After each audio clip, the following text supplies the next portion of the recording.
So the bike's done about 440 miles now, and it's really starting to bed in nicely now. It's starting to feel a bit more compliant on the suspension, and the brakes in particular are a lot better.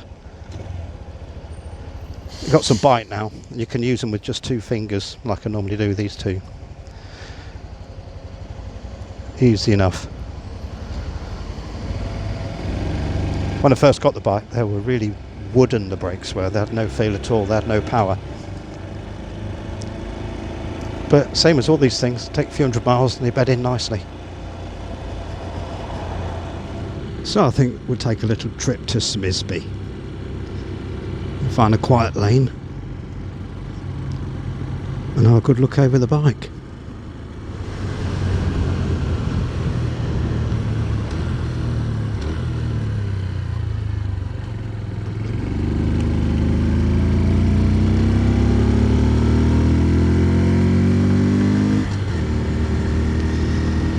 Just try out this ride and handling test on this particularly bumpy country lane.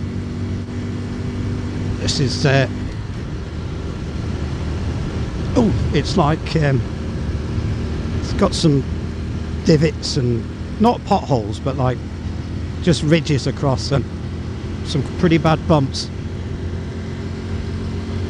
So we'll test out the suspension here. And it's really compliant, good damping. I don't hear anything bottoming out or anything. Mind you, I'm not that heavy, about 75 kilos, whatever that is in. Oh yeah, old money. Well, that's bumpy there. Oh yeah. Yeah, that's a good test of the suspension there, bouncing out the seat a couple of times.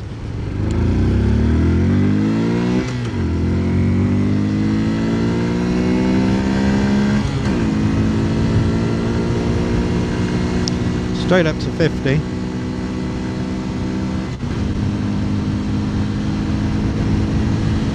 Up to 60. Easy. Still pulling really well. Right, down to 40.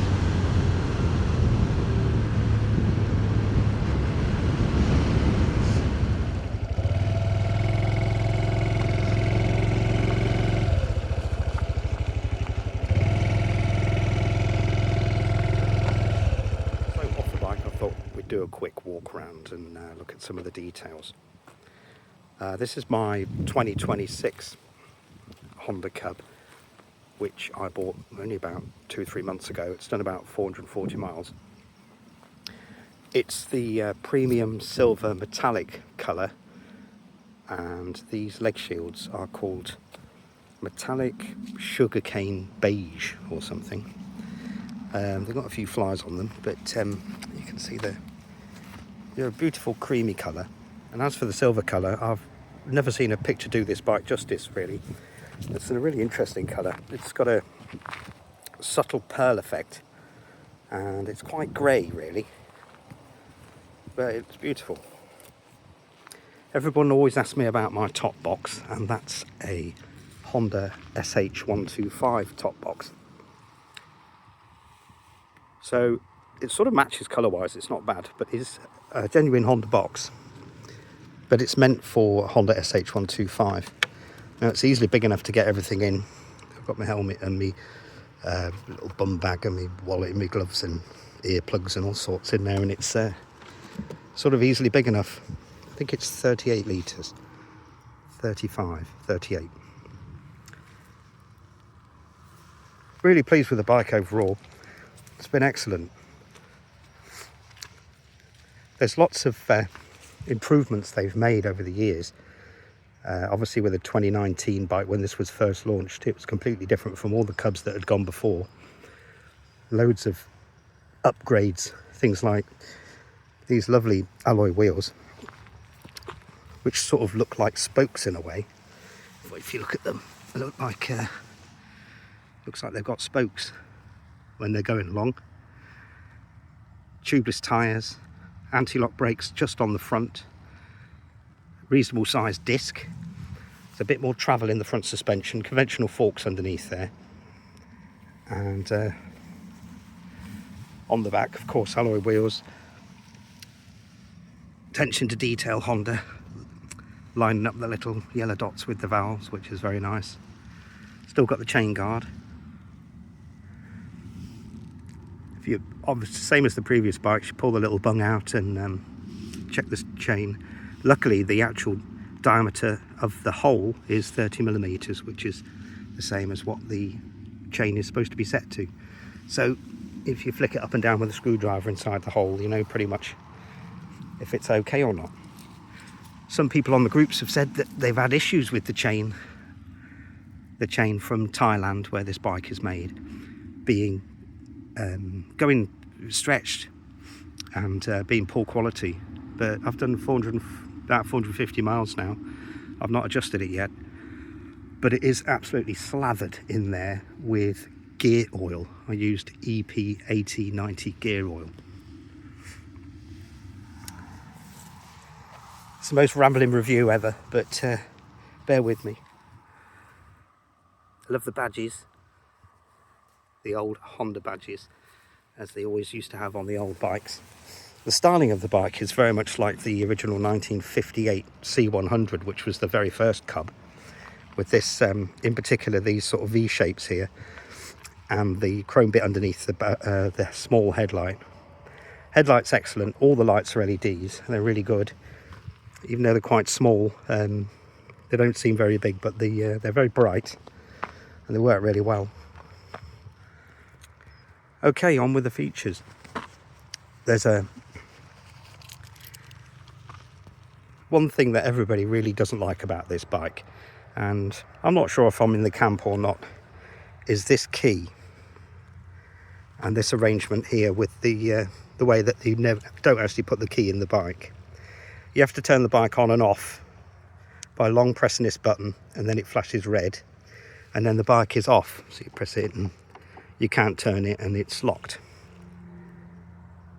And if you long press this, it goes green, and then the bike can work, and then you turn the ignition on and everything works, and you can lock it. Now what you have to do is remember to turn the key off when you're not using the bike, because otherwise the bike and the key are trying to find each other and you get flat batteries, and if you've got a flat battery, it's not good. So whenever you leave the bike, you have to long press and turn it off. The bike is now off, and after about 30 seconds it goes completely to sleep, and it'll stay there for months. Right, let's turn it back on again,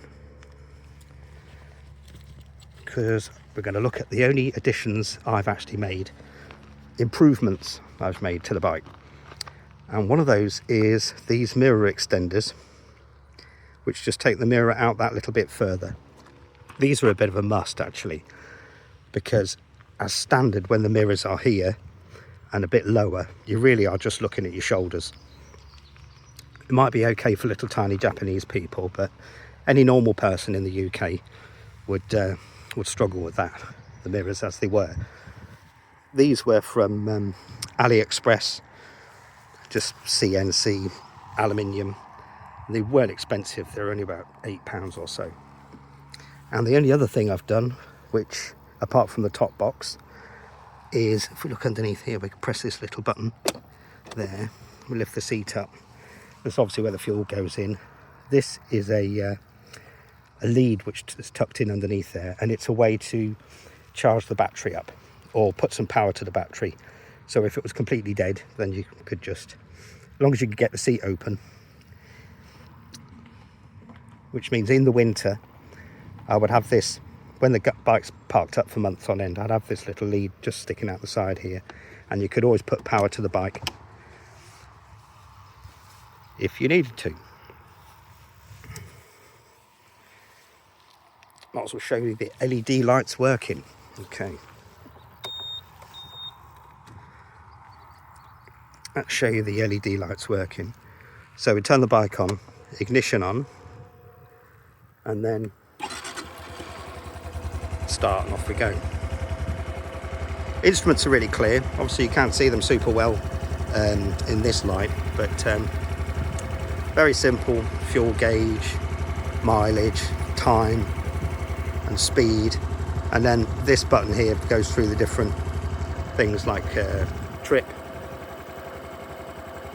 and total. That's it. That's the only button to press. One thing I wish Honda did do was put the indicators here and the horn there, because that's how I'm used to motorbikes being. As it is, that's the indicators, and that's obviously the horn. Full beam, dip beam, and that's it for controls. Couldn't really be any simpler, could it? Gears. The backlight's quite bright, and it's especially bright with the brake lights on. That's really, really good. I'll just show you what the indicators look like. You can see they're actually pretty bright for how small they are. Never had an issue with not being seen on the road. They work really well, and the headlight itself is excellent. It's a really good headlight. So being seen's not an issue. Well, let's turn the old girl off again. Turn the bike off. After a few seconds it decides you don't want to ride it anymore, and it just switches itself off. And this little blue thing turns off, and then the bike goes to sleep. It won't do it now. There it goes. So this engine is different from the 2019 first bikes up till 2023, because if you look at the casing you can spot the difference, because the casing shape is different here, and it looks like they're on the 2019 bikes there's actually a sight glass for the oil level, and on these it looks like they've blanked the sight glass off, but that's not what that is. On this bike the bottom end is from the CT110, Japanese only model CT110, so, and that is actually where the manual kickstart comes out. So I'd be interested to know if that little plug could come out and whether you can actually have a manual kickstart or not. And unique to this one as well, behind this little cover there's a oil filter. So it's a little paper element oil filter. So as well as this oil filter, they still have the centrifugal catcher sort of oil filter inside the engine there, as the early bikes did, as all Cubs do. But you don't really have to be messing with that. If you change the oil very often, then there's no reason why. With an oil and filter change every time, you probably don't really have to take that to pieces, I would have thought, if you keep the oil really clean, which is what I intend to do. Also unique to some of these later bikes, if you see just down there, is actually an oxygen sensor in the exhaust. So the exhaust is different on these bikes from the early ones, because there's an oxygen sensor in there, and the top end of the Grom engine, longer stroke.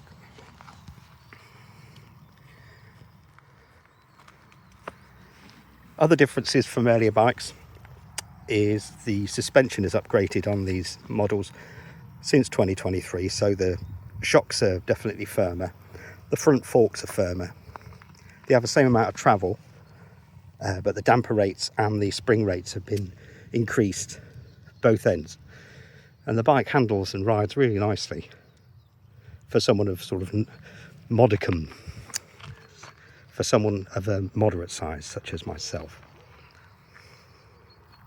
They're such capable bikes, these. It's really surprising. You'd think, because it just weighs just over 100 kilograms, and most people would look at it and think it's like a little scooter or something. They're actually very capable bikes. I mean, it'll go straight up to 60 miles an hour and stay there, and travel some distances. I mean, recently we had the guys going to Land's End right from the other side of the UK, doing the sunrise challenge as they did. So it's like 450 miles in a day. Many of them have got sheepskin on the seats. I can understand why. And a capable bike really can do some distances. I love the retro look and feel of it, especially in this colour. I think this colour really works well on this bike. A lot of the first ones were blue and red, and there's been like a dark grey, black one, and various other colours, combinations of blues. But this is the first time there's ever been a silver one, and I think this might be a bit of a future classic, this one. Don't know how long the colour's going to go on for. Maybe it's just 2026 and next year we'll have a different colour. But like I say, the pictures just don't do it justice. You've got to see one in the flesh. It's a wonderful colour. When these original tyres wear out, I shall be changing them for probably Michelin's or maybe some Pirellis. Anything probably would be better than these. I mean, they're okay, but apparently they wear pretty quickly, and they're not fantastic in the wet. I think they're made by IRC or something. I can't remember what's the brand. I can't see where the brand is. I think they're made by IRC.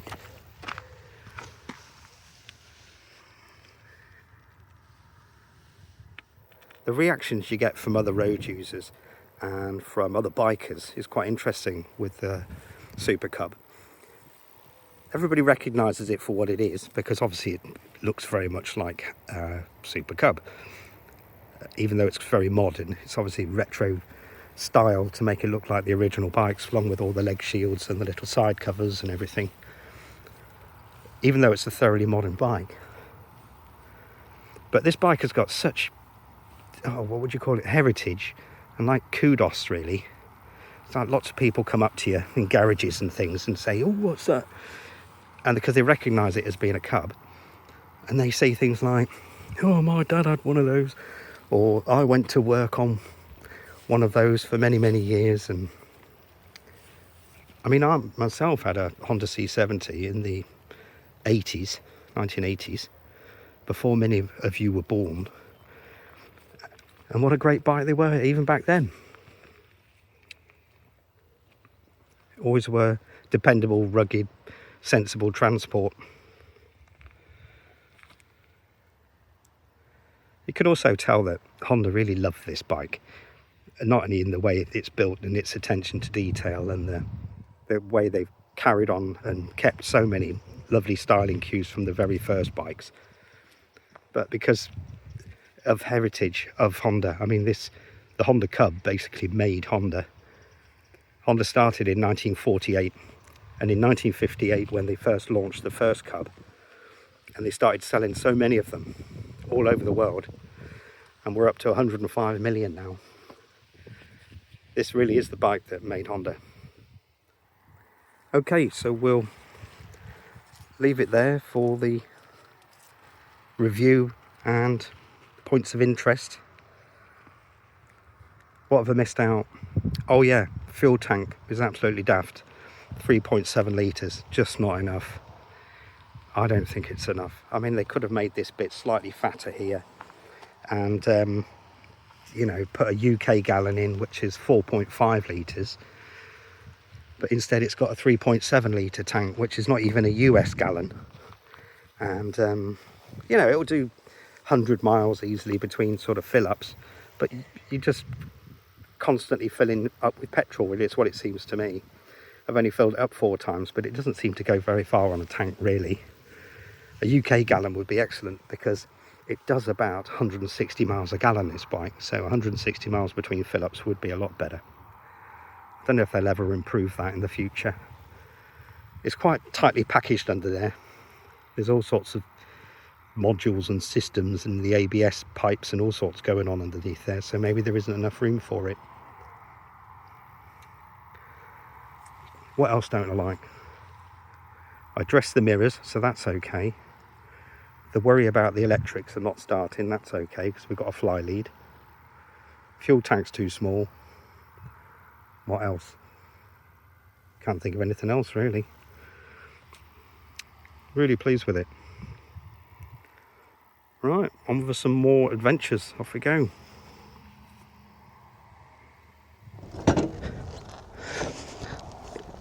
This is one of the real joys of the Cub as well, because you can just push it around on any surface like this, like it's a push bike.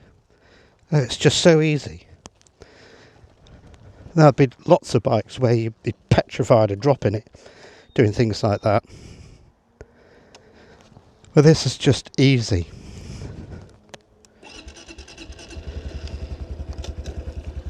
Right, off we go. Yeah, this is this bike's happy spot. Just country lanes, 50 miles an hour. Just cruising along really.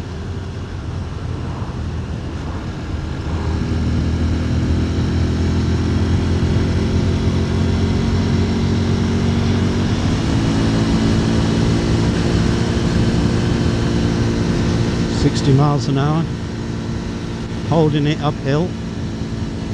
It's pretty good. She's torquey. She is really torquey.